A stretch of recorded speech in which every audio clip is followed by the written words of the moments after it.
So first question of optional exercise is PS is the bisector of angle QPR. So this is angle QPR and PS is the angle bisector. We have to prove this ratio to be equal. QS by PQ is equal to SR by PR. So in this we have to do a construction first. Start with a construction.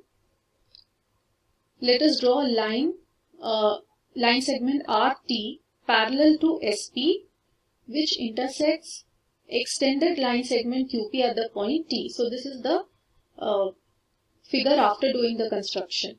That is, this line segment RT is constructed parallel to PS and then this is extended so that it meets the point T. This is the construction.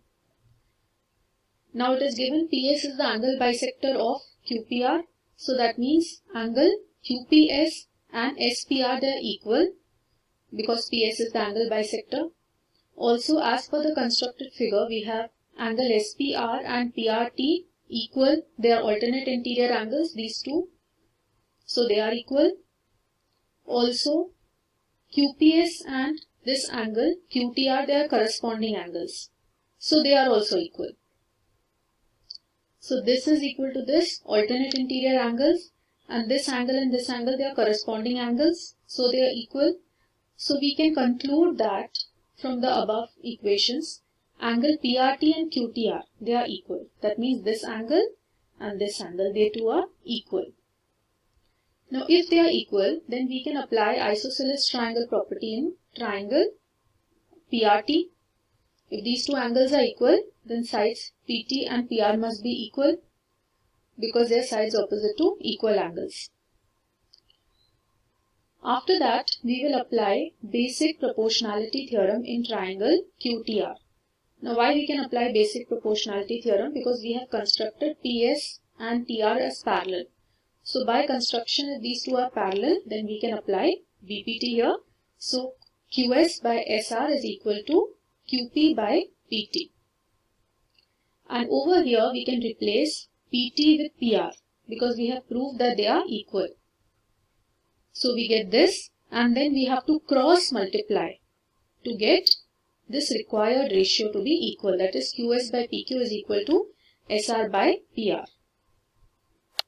So here D is a point on the hypotenuse AC of triangle ABC. So ABC is a right angle triangle and AC is the hypotenuse, which means angle B is 90 degree, such that BD is perpendicular to AC. So BD is constructed perpendicular to AC. So this angle CDB or angle ADB, these two are 90 degree each. By construction, DM is perpendicular to BC and DN is perpendicular to AB. You have to prove these two things. So now all these are given perpendicular to each other. So we can conclude that since now this is angle N is 90 degree over here, this is also 90 degree. So since the interior angles on same side of the transversal, they are supplementary, I can conclude that DN and MB, they are parallel to each other. Same way DM and BN, they are also parallel to each other. Now if both the opposite sides, both pairs of opposite sides are parallel, it means that this is a parallelogram. DNBM, this is a parallelogram, and parallelogram with all angles 90. That means it is a rectangle by definition of a rectangle. So DNBN is a rectangle. This is an important step. You have to prove this first, then go ahead with the problem. So if the DNBN is a rectangle, it means that opposite sides must be equal in length. So DN and MB, they are equal, and DM and BN, they are equal. Opposite sides of a rectangle. Now, consider this particular triangle. We know that angle CDB, this is 90 degree by construction because DB is perpendicular.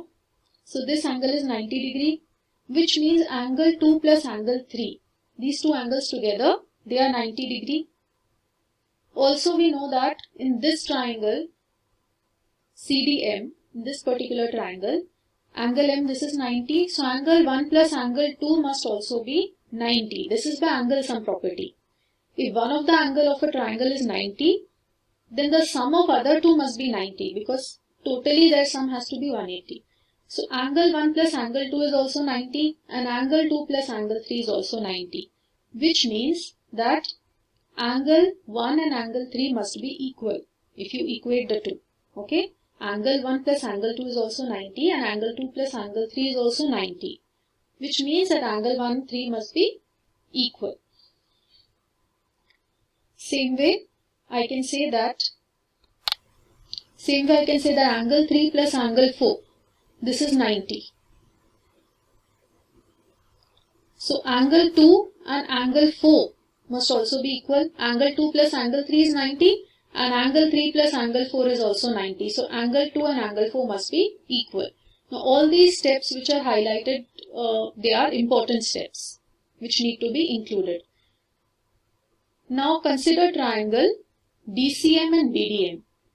Now in DCM and BDM, these two triangles, I have already proved angle 1 and angle 3 equal, angle 2 and angle 4 equal. So therefore these two triangles must be similar by AA similarity. This is another important step. So from here I will get ratio of their sides are proportional. So BM by DM is equal to DM by MC. This is by similarity of the triangles.